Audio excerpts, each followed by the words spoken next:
কৃষ্ণ।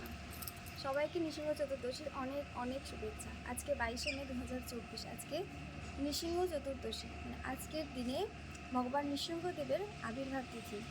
তো আমরা নৃসিংহ আরতিতে গাই না যে কেশব ধৃত নরহরি রূপ, মানে ভগবান শ্রীকৃষ্ণ যার না আর এক নাম কেশব, সেই কেশবই নৃসিংহ রূপ নিয়ে তার ভক্ত প্রহ্লাদকে রক্ষা করতে এসেছিলেন। তো প্রহ্লাদ মহারাজের বাবা হিরণ্যকশিপু ছিলেন অসুর। তো হিরণ্যকশিপু ভগবান বিষ্ণুকে নিজের শত্রু মনে করতেন। কারণ কি, ভগবান বিষ্ণু বরাহ অবতার হিরণ্যকশিপুরের দাদা হিরণ্যাক্ষকে বধ করেন। হিরণ্যাক্ষকে বধ করে ধরিত্রী দেবীকে উদ্ধার করেন। তো এই কারণে হিরণ্যকশিপু ভগবান বিষ্ণুকে নিজের শত্রু বলে মনে করতেন। তো হিরণ্যকশিপু একসময় তপস্যা করে ভগবান ব্রহ্মাকে প্রসন্ন করেন এবং বর চান যাতে তিনি অমরত্ব প্রাপ্ত হতে পারেন।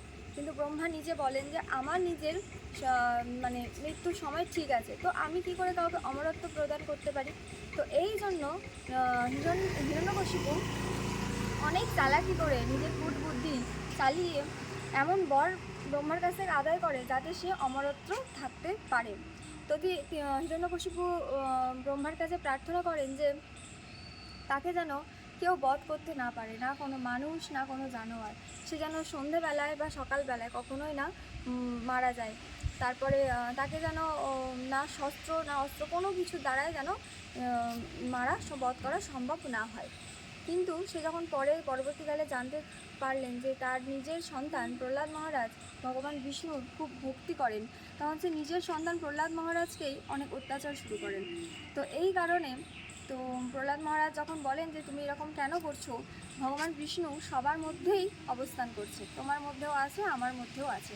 কিন্তু এই কথা শুনে হিরণ্যকশিপু এত রেগে যায় যে বলেন যে ঠিক আছে, ভগবান বিষ্ণু যদি সব জায়গায় থাকেন তাহলে এই পিলার এই খাম্বার মধ্যে কি ভগবান বিষ্ণু আছেন? তো প্রহ্লাদ মহারাজ বলেন হ্যাঁ, এই পিলারের মধ্যেও ভগবান বিষ্ণুর অবস্থান আছেন।